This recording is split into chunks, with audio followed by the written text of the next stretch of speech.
Well, good evening, dear audience. Good evening, good evening, good evening. Coming to you live from Studio A. This is Doc. We're waiting on Bay. Bay will be with us shortly. He had to run off camera for a minute to do something right quick, so he'll be back on camera here in a second. But in the meantime, I just want to say good afternoon. I hope you all had a fantastic day or fantastic week. Things are going great on this side. Just waiting on Bay to come online, and we got some interesting stuff we want to talk about tonight. I'm excited about it. He's excited about it, and hopefully you all will be excited about it as well. There you go, Bay. How are you, sir? I'm doing absolutely amazing, Doc. How about yourself? Hey, things are fine. How's everything over there in Studio B? Hey, absolutely amazing, fantastic. Great. Hey, Godspeed. Hey, it's a beautiful thing. Yes, sir. Yes, sir. Hey, so we are go ahead, live and we are ready to go. Got some great things to talk about tonight. But tonight was a little different though, because we didn't even decide what we were going to talk about until about 10 minutes ago. How unique is that? So let's see how this is going to go. Right? Hey, I think the thing is you can't force certain things, especially topics, or things in general. You can't force it. You have to let it come. You have to let it come to you. Yeah, yeah. And it's funny because our topic that we're going to talk about kind of embraces what happened today. Yeah. It wasn't a force. First we had to pray about it. Right. We believed that we could talk about it, and now we're taking action on it. Exactly. And that's how life is overall. I think life is. So that's really our topic. What's the importance of prayer, of belief, and of action? Right. Or work, whatever you want to call it. Action is work, taking some physical form of dedication to making those beliefs happen, in which most pray for. Right? Right. What do you think, Doc? I think it's an excellent topic. I'm excited too. I'm All right. excited. I'm excited because you seem excited when you came up with this topic. Yeah, it was something I prayed about. Yeah. I said, God, please give me a topic to talk about. What you think is going to be the most important thing? And Right. Right. I took a 15-minute nap and I woke up with it. Say, thank you, God. Okay. So Okay. I think a lot of people. I don't. When we talk about prayer, a lot of people look at prayer in many different facets, depending on where they are spiritually. Right. What would you define as prayer, Doc? Outside of one particular religion, some people think prayer is only for their particular religion, right? But what type of definition would you give it overall? I think for me, I can't speak for anybody else or for you because we all got our own definitions of what prayer is. For me, it's a time of devotion that's fully dedicated to communicating with God. For me, not so much as a time to acts and anything like that. I use it as a time of devotion for me to open up my heart, to open up my soul before God, and um, just connect in the most divine way that I possibly can. That's what I use prayer for, not as an instrument to ask for things or to even thank God for things for that man. It's an opportunity for me to be fed from the Most High by opening myself up through prayer. There used to be a song that I used to hear my mom and others, and they say, "It's me, it's me, it's me, oh Lord, standing in the need of prayer." It used to be, an old hymn back then. I used to hear that, and so that's how I utilize prayer. That's not a definition. It's kind of hard for me to give you a definition because it's so broad. So I can only explain how I use it. I use it as an opportunity for me to open myself up and connect with God in the most divine way possible. Absolutely, Doc. That's what You prayer know, is for me. you made a good point. Most things, and it sparked something in my mind, Doc. Most things that is most precious to us, we can't define them. We can only describe them in the ways in which we experience them. Right. And spending that time, you may not ask for things, but God bless you with things. Yeah. How many times have it happened to you? Every time. I know it happened to me all the time. Every time. Because, and I'm not talking about, for me, I'm not speaking anything materialistic. That may manifest later through the actions, but it's the clarity. For me, it's the clarity, it's the comfort, it's the rejuvenation of faith. It's all those things that works to build a confidence that one can do all things.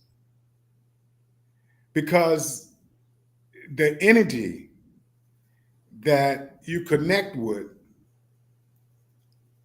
it helps you overcome any doubt or any feelings that could stand in the way of you being proactive. And so those are the things that I get from prayer. Not so much the physical part of it, it's the manifestation of all the different thoughts and visions and that comes with that connection to help bring clarity to my day and to my purpose. Wow. So do you think it's important? Well, I already know you said yes, it is. But do you think I already know the answer, right? But I'm going to ask it in a different way. Because there may be some people out there that feel like they don't need to pray. They think that everything they do is in their power and their power alone, right? And maybe they don't believe or even aware of the fact that prayer is a powerful gift we all have. Right. And for those that don't use prayer, or maybe the form of prayer in which I may use and call prayer, I would say, be it unto you according to your faith.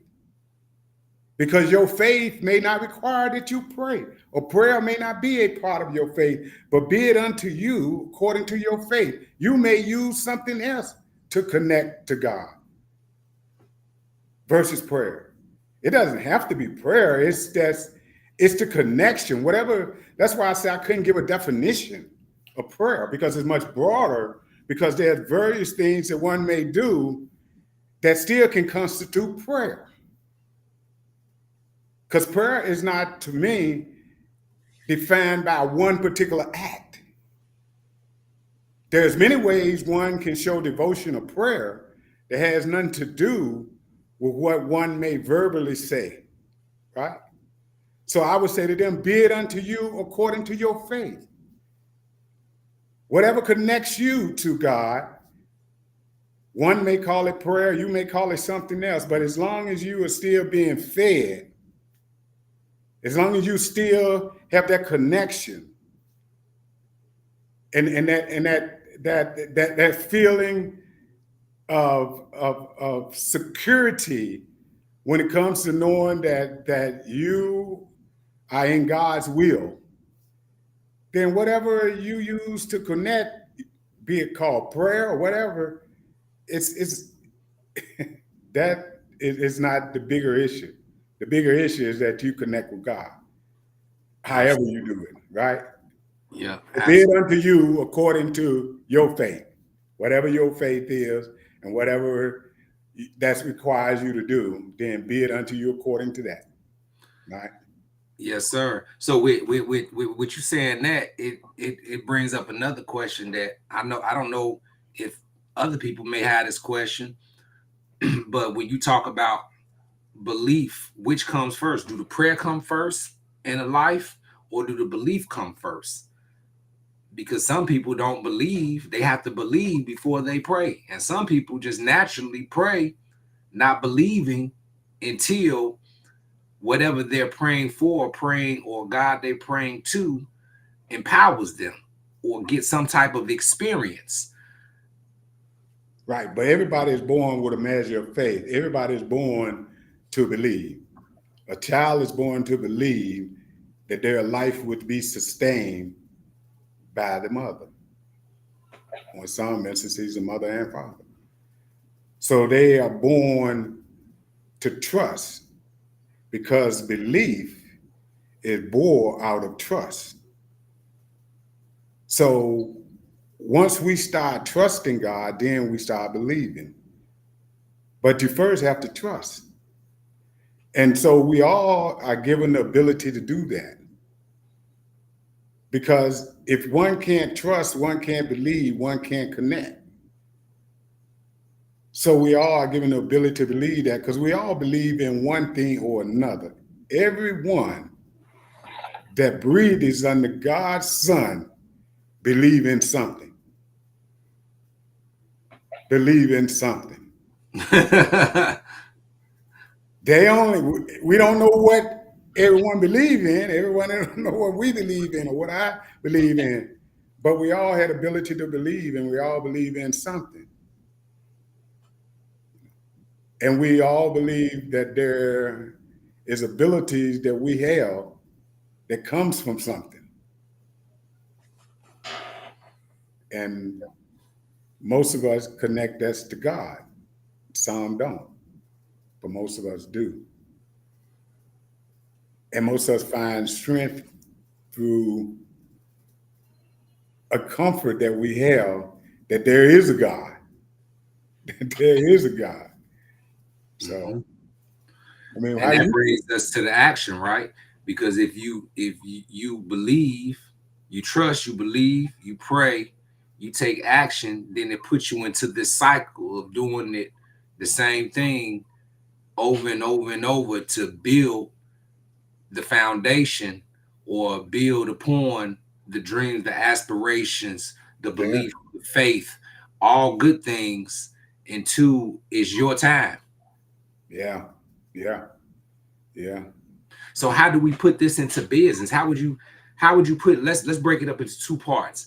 How we kind of already know how we do it in our daily lives, but there are many examples we can use, simple examples that we can use in life, from the basic things to the most complex things Right, in our personal lives. right. But when we talk about business, how do we put these things? How do we explain this in business? How would we package this up in a way that people can see that this same formula can work for them in business? Because a Hmm. lot of people don't know how to separate uh, personal from business. A lot of people don't know how to A lot of people don't know how to have God in business, let alone separate personal from business. A lot of people don't even know how to put God in business. They separate business from God.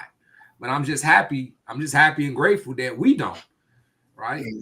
Uh, but a lot of people don't. So how could we package this up to give a good example how we can use this formula in business and how anyone can use this formula in business to have success? How would you explain that, Doc? I think it has, for us, it all has to come down to our actions, our works. Actions speak louder than words. You can say it all day, but if our action doesn't line up with what we say, then why say it? So that's how I feel about it, babe. I think it has to be. We have to set certain standards. That we have to set certain standards in business, and that's how I think that the godly side of a business attract people that see the good that the business is trying to do. Yeah, everybody go into business, you got to make money. People go to work to make money. Work is a business. Going to work each day, that's a business. You are a business. You're in the business of making money. Some that produce it, some go and fulfill it. Still the same thing.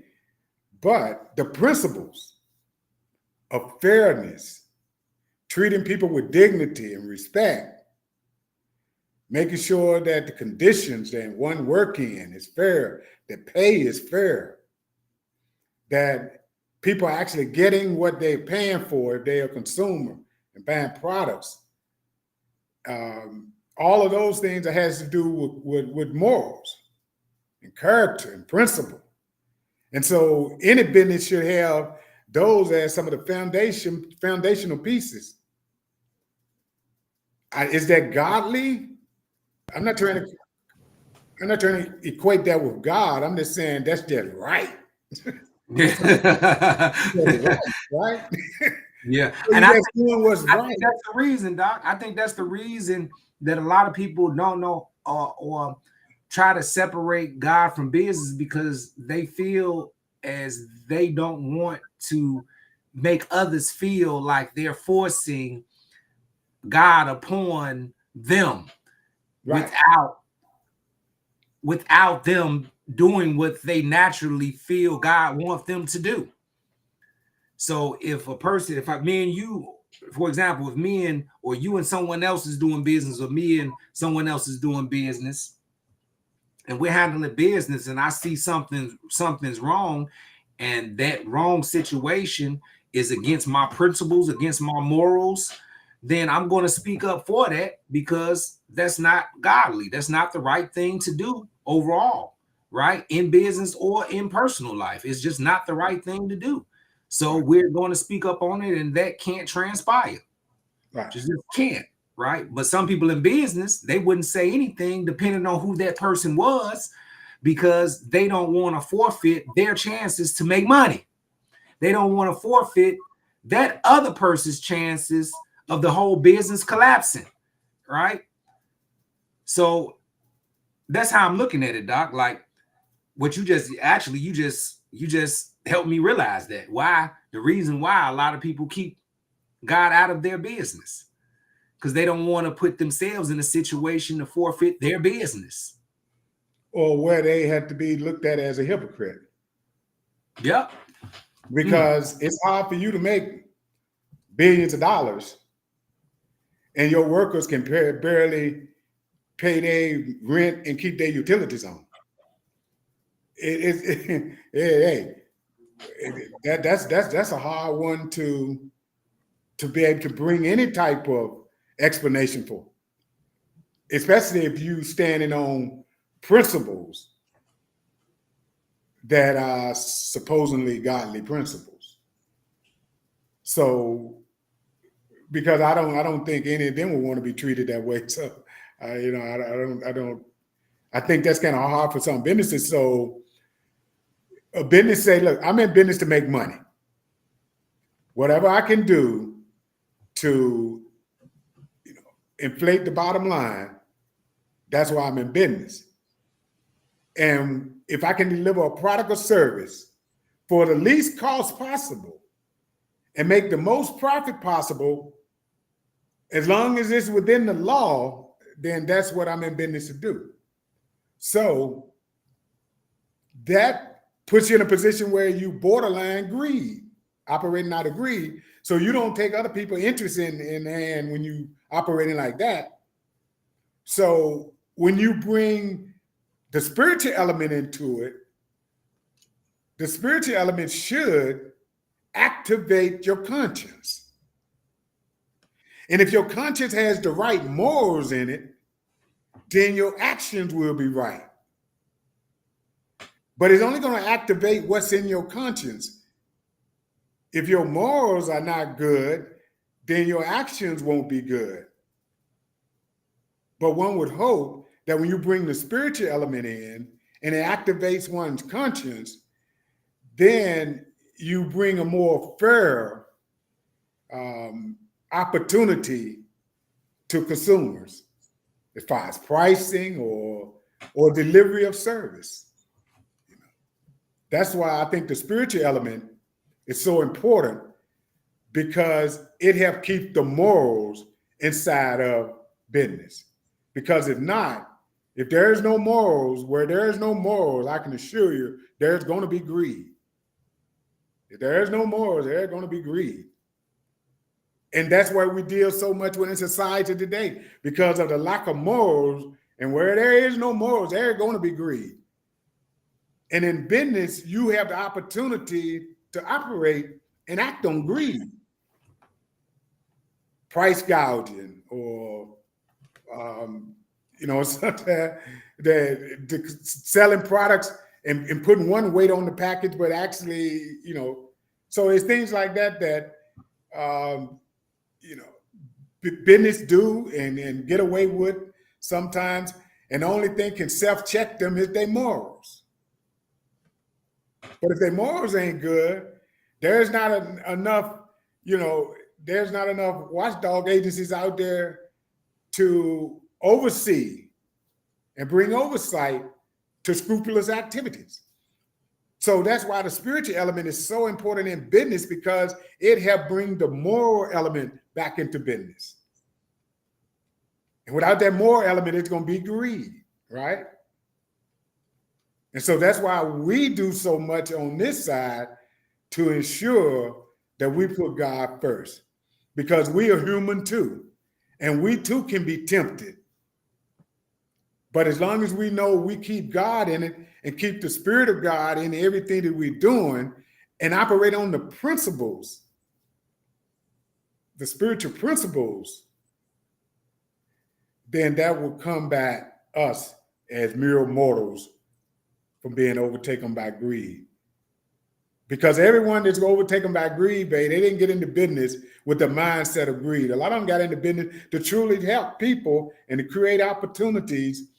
But hey, greed been around longer than any of us. It's been around longer than any of us. Very fact from the beginning, greed and fighting over power has always been around, much wiser than we are. It's much wiser than we are. And any of us can become subject to it. That's why it's so important to keep the Spirit of God in whatever you're doing, so that it can activate your morals when those type of thoughts or spirits or whatever we want to call them may attack your conscience. You can still operate in good faith. So that was a long answer, but I just wanted to, I wanted to package that thought and give it to you in a way so you fully understand why I'm so adamant about having the spiritual side into business. It's to combat greed. It's to activate morals so that people will do the right thing. Because it's not the law that keeps people doing the right thing. It is not even a paycheck to keep people doing the right thing. It's their morals. It's their morals. So the way I'm looking at it is, good morals, they're gonna do what's right regardless. Oh yeah, I'm looking at it from the standpoint is we got a business and got a dollar sign by business, but right by business, top side we have God, bottom side we have a man. Right. we have God on the spiritual side, man operating under God in business, right? Right. But God is always on top of man and the business, like you said, Right. to keep us morally in check. So we won't just fall up under business law, because just with business law, every business will be messed up because people won't have no morals and they'll start doing things that are unmorally, doing things that greed, letting greed take over, right? Yeah. Letting all those negative things or negative ways come take control of their thoughts, their minds, and their hearts. Right. And and no one is perfect, right? Because these same things can come take over your personal life as well. Yeah. Yeah. So we put personal life and write that out the same way, but just replace the business with personal life. Yeah. And put God first. Then go ahead and put man second, or one man, whatever you want to put, human being, right? Spirit, soul, whatever you want to put there, right? Right. Right. If you don't have God first, you're going to end up. Well, because you have to activate the conscience. Yeah. You have to be able to activate the conscience, because the conscience is what it's not so much fear a lot of times to get people to do what's right and wrong. And that's where I think the justice system miss it a lot of times, is they try to use fear of imprisonment and things like that. Yeah, it work with some of us, but it don't work with a lot of people, because if it was so, nobody would go to jail. So they try to use fear. But it's morals is what keep people from doing or not doing certain things, is where their morals are. There's certain things I wouldn't have done as a young man because of my morals and because of my mom. Certain things I just wouldn't have done. It didn't have nothing to do with the law. What the law couldn't do, the love for my mom would do, because that was attached to my morals.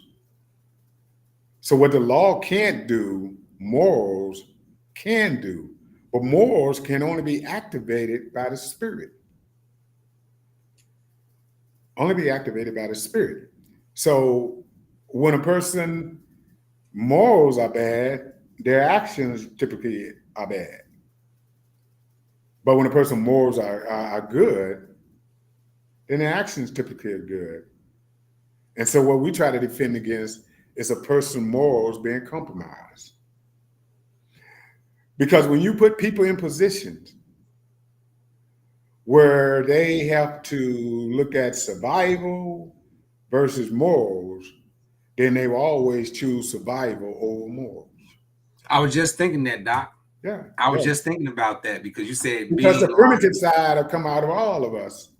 The animal like if somebody don't have no food, if somebody don't have no food hungry, and they smell this good food cooking in the restaurant, and it's just the restaurant wide open, and won't even give them any.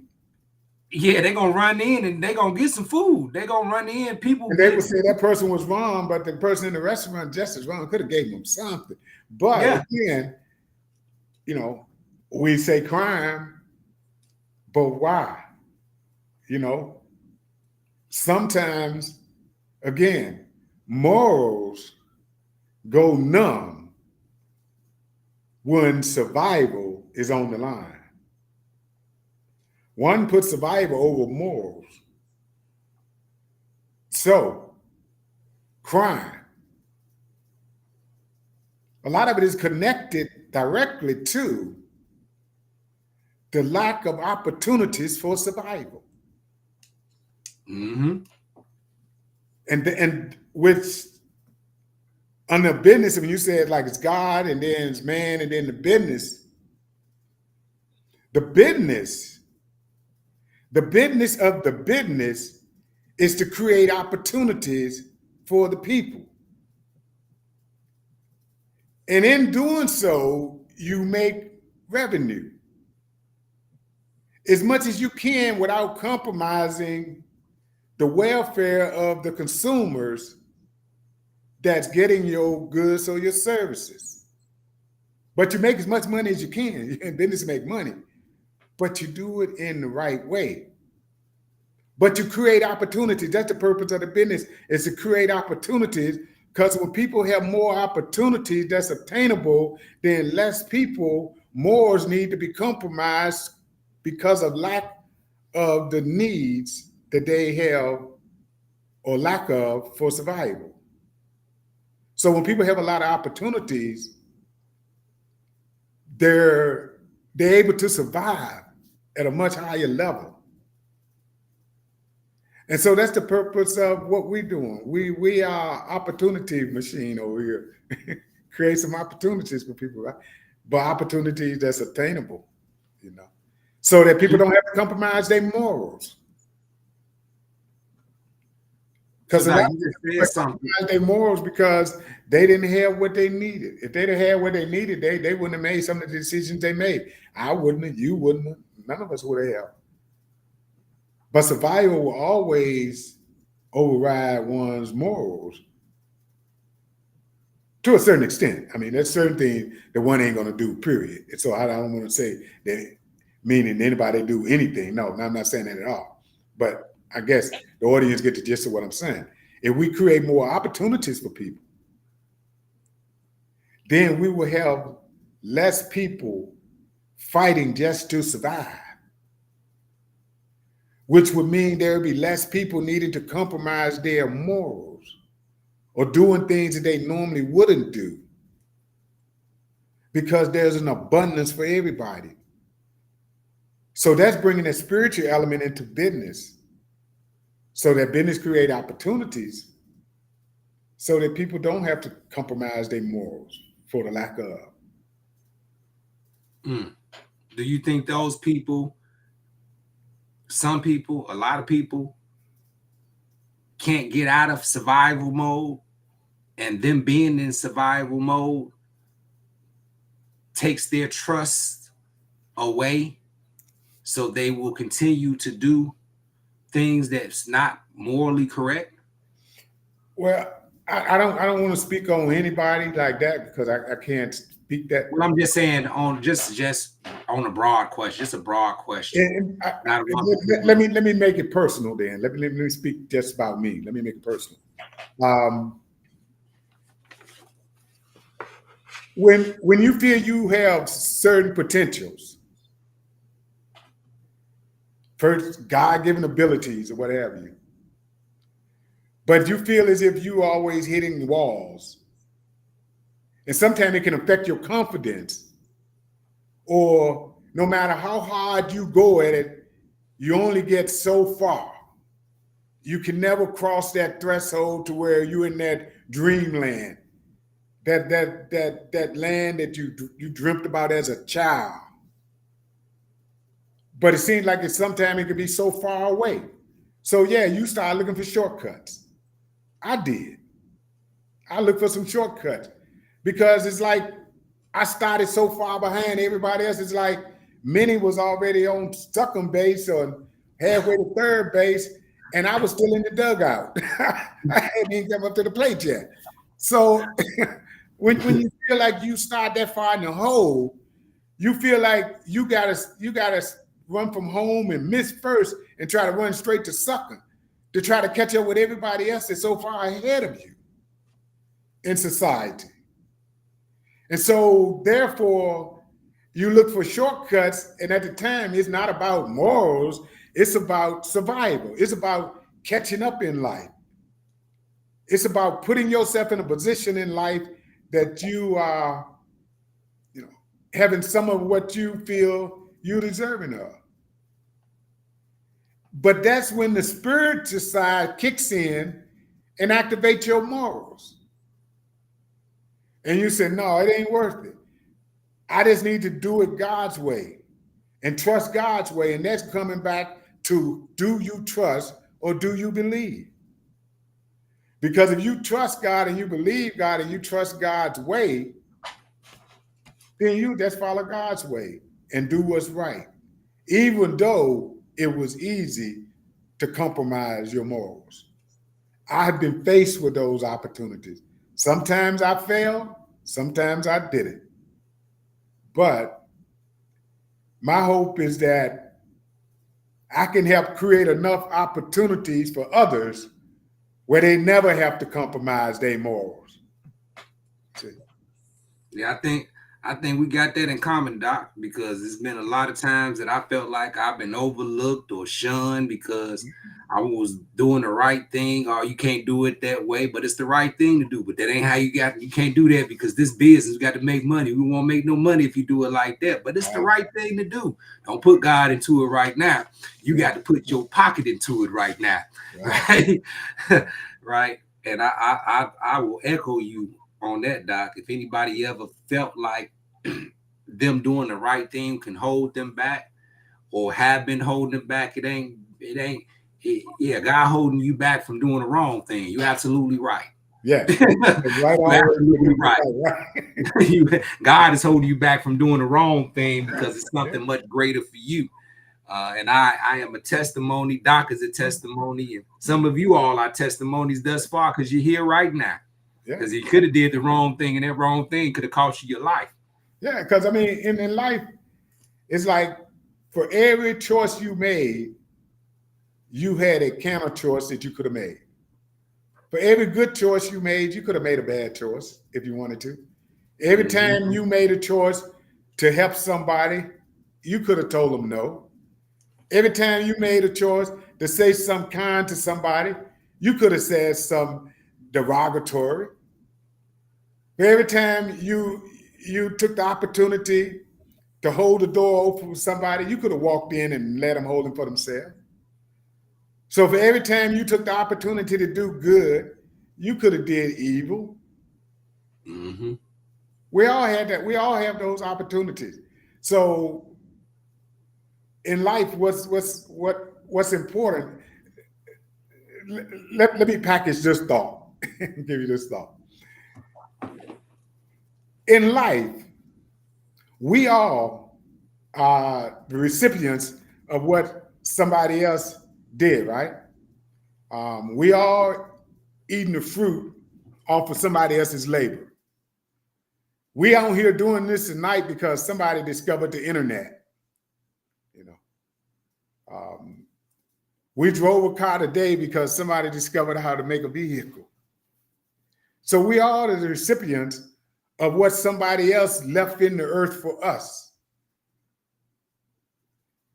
And in life, I feel strongly that somebody who's going to come after us should eat off of the labor that we did while we was here. The labor that we're doing today is not for us to eat the fruit. It's for those who coming behind us to eat. The same way we're eating from the fruit of those who came before us. So are we laying down a fruit for somebody else to eat off? Are we putting something into humanity that others will be able to eat off of after our life? And those are the thoughts that drives me. Is what will I leave after my life for others to eat off of, being that I have so freely eaten off of other laborers. I'm eating from places where I did not plant. Like Jesus told the disciples, you knew I wasn't a screw of God, reaping where I did not sow. And we were, the parable about the talent, the lazy servant that didn't do nothing with the talent, didn't grow the talent, right? He hid it. You knew I wasn't a screw of God, reaping where I did not sow. You should have put it into usury. In other words, so when I came, I could eat from the fruit of your labor. I gave you something to work with to produce something that I could eat from, but you did nothing with it. And he called him a lazy, slothful servant. Because he left nothing for nobody else to eat from, but ate from everybody else's labor. And so in life, leave something for somebody else to eat. Don't eat everything. That's how I see life. And that comes in the way of opportunities. What opportunities can we create so that the next generation can eat from the existence of us being here, right? Because we are all eating from the fruit of somebody else's labor that was here before we even came. If we can be so gracious to do the same, then the earth would continually replenish itself and be fruitful and multiply so that the next generation can eat better than we ate. And a good man would leave an inheritance for 3 or 4 generations to eat off of. And that comes in the way of opportunities. Things that we're doing today is not so much for us to eat tomorrow, it's for somebody else to eat later. Because we're eating off of what somebody else did yesterday. Right? Yeah. And we're in a way better position. Yeah. So they did a good job, even though they We did wanna work through leave challenges. They went through crazy challenges, way more challenges than we went through. Yeah. And they was able to build something for us to eat. Now we eating and we in a better situation. So what we doing, we should make it better so the next generation can eat and advance and enhance. Gave us the internet, cell phones. Look at all airplanes. Look at all of what the previous generations have given us. Yeah. Fruit that we're eating off of that have made our lives better. And so we have an obligation to humanity, to future humanity, to do the same thing. It's to use our lives in such a way that others will be able to eat from the fruit of what we're doing today. To live our lives in such a way that others be able to eat from the fruit of what we are doing today. That rhyme, Doc. We got to get you in the booth, man. In there, man. I'm ready. I'm ready. No, but honestly, real talk. I mean, to me, that is the essence of life. Is to continue to provide opportunities for others. And what allows us to do that is the activation of our conscience through the Spirit. Because if not, greed will take over and we'll be selfish. We'll be looking just for me, all the time, right? Right? Eating up all the fruit, eating up everything. Because we'll be very selfish. So by us connecting through what we may call prayer or whatever form of linkage one use to enter into that space of devotion, to where they can be fed from their higher power from God, then that to me is what activates that what a person needs to become a producer. Because seeds are given to the sower. Seeds are given to the sower. If you ain't gonna sow, why you need seeds? Right? So it helps activate the conscience so that one goes about doing right. And that's why I think prayer, devotion, whatever one want to call it, is so important. Because of that connection that helps align one to go about doing what's right, you know. And that if we have that attitude in business, we wouldn't have to have so many people out there in the elements with picket signs, asking for a raise when corporations are making record profits.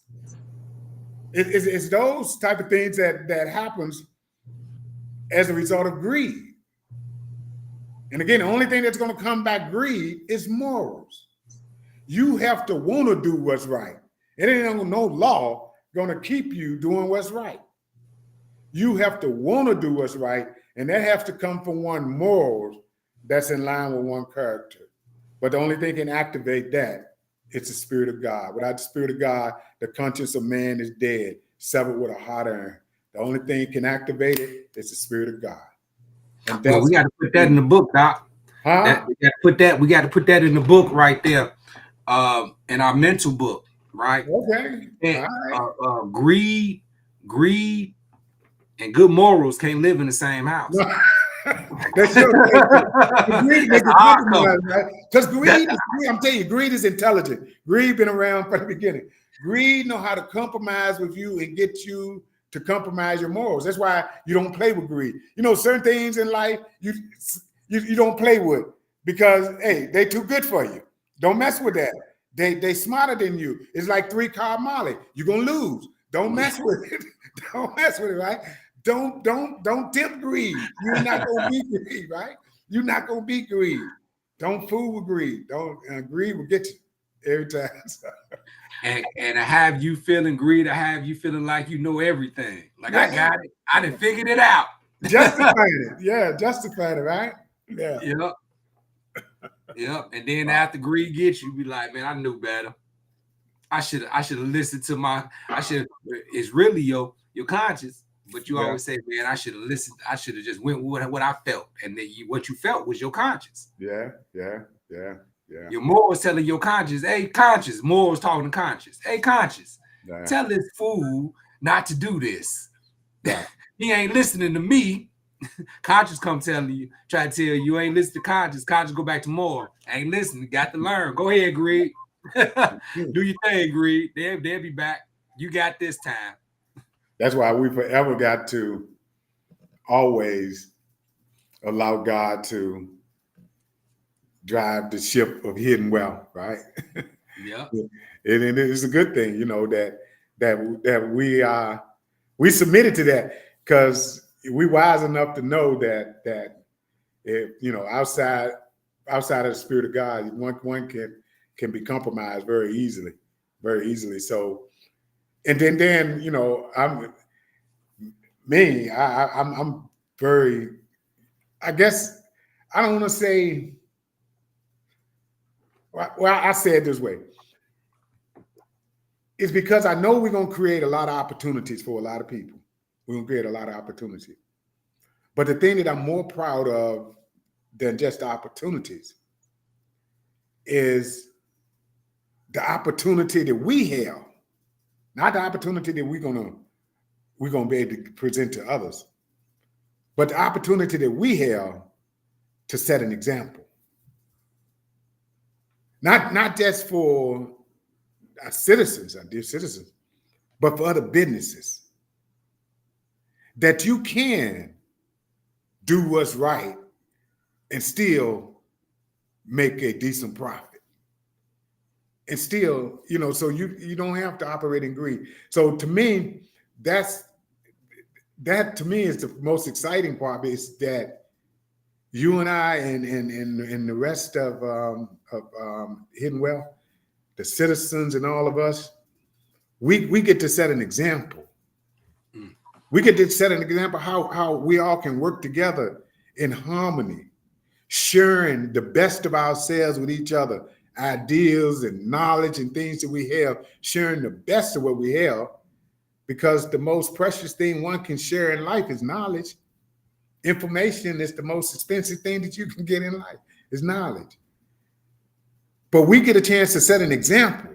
So that's the opportunity that we all have.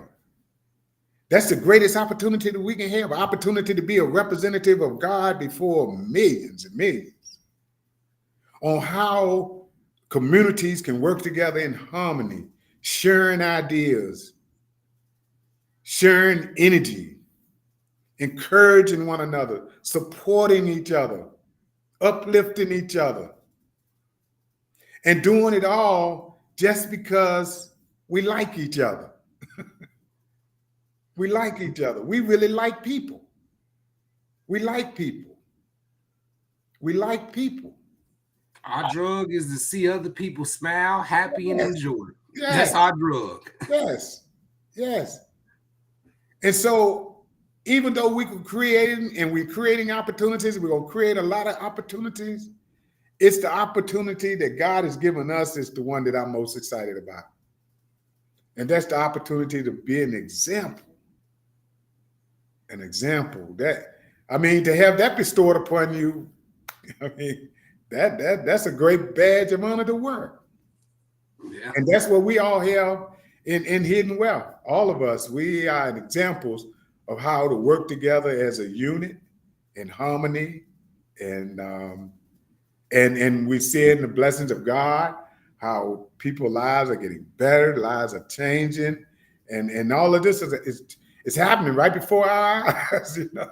And it's just a beautiful, beautiful thing. You know, it's a beautiful thing, you know. Absolutely. You know, Doc, the way things are happening, the way you explain it is exactly how it's happening. It is. Exactly. No, that it's It like you can't argue. You can't argue that point. Right. Right. But to be blessed with that opportunity, to create that opportunity, and to be the example, Yeah. is really more than life changing. Is history making. It is. Being the model for future business operations for not just your company and the citizens within the society, but citizens of the world and business owners of the world. Yeah. Right. Some may look at getting into business as a hard or challenging feat, which it is. It is. But if you believe, if you pray, you believe, and you take action, it can be done. Yeah. It Yeah. will be challenges along the way, but once you find that purpose, uh, I doubt if I doubt if you're gonna feel good if you ever quit going after or taking action to get to that point. Mm-mm. No. No. I believe that what we have found and what we are doing, everybody in the world should be doing. Because I believe that's what God wants each and every person to do. Be a beacon for the next person, to be the help for the next person, Yeah. to uh, to sacrifice for future generations. Yeah. Yeah. Sacrifice is not always a bad thing. No. Sacrifice don't necessarily have to deal with death all the time. No. No. No. No. This is not a hard. This is not a hard task. It's Yeah, not a hard task at all. You know, yeah, it's an opportunity. It's an opportunity to every day to be an example.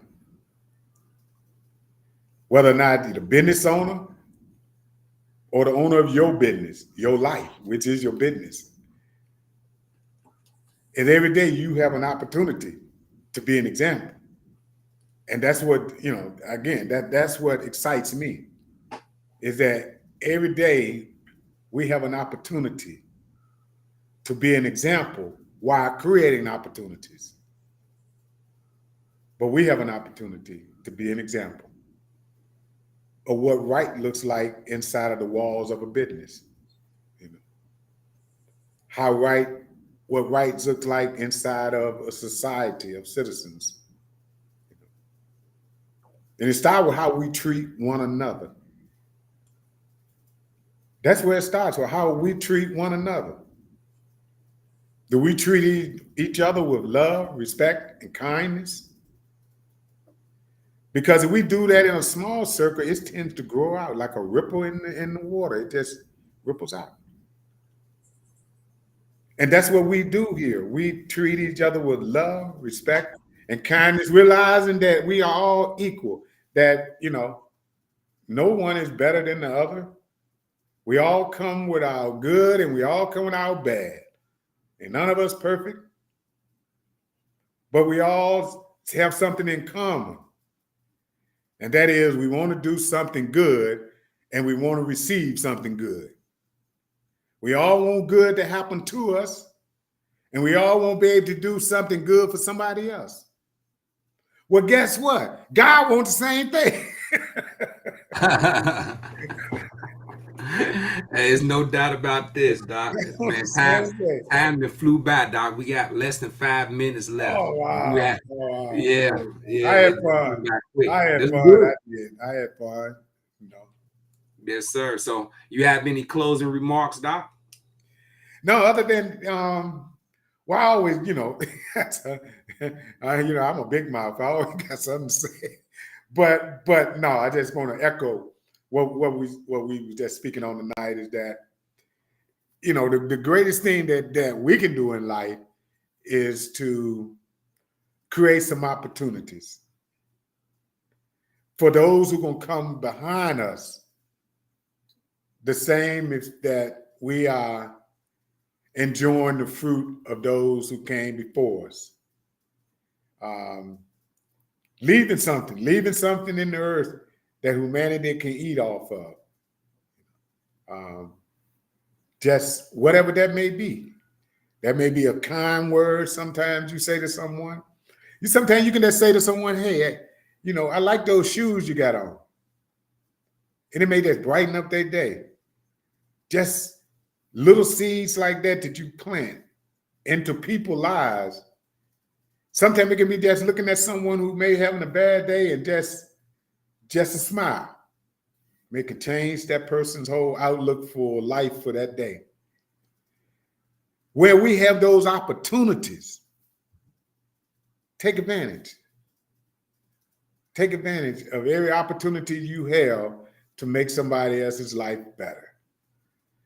Because if you spend your life making other people's lives better, God will make your life great. And that's my final thoughts for tonight. Babe, back to you in Studio B. Well, Doc, I'm not gonna even come back behind that because I think that's you said it all. You said it all. Like, and it's I don't wanna say anything to ruin that at all. Well, you're very kind. Yes, sir. Yes, sir. So I want everybody to take that. You can go back and watch this again here on YouTube. I connected it to my Facebook page, so we was live on the Facebook page this time around as well, Yeah. Doc. And, okay, great. Yes, sir. Okay. And we won't see you all next week. Facebook family. We won't see you next week, but we'll see you all the following week. We'll be back. Yeah. With the Doc and Bay Show. Same time, same best station. Yes. And we may have a guest. We may have a guest on. So you probably want to tune in, right? We in that space. We're getting popular. We're getting guests. Watch it. Oh, yeah. We could be syndicated before long. Yes, sir. Great. So, hey, listen, y'all have a great weekend. Y'all know the saying. It's a small world, but it becomes even smaller when you think big. So put a smile on someone's face, starting with your own. And as always, peace, love, and freedom.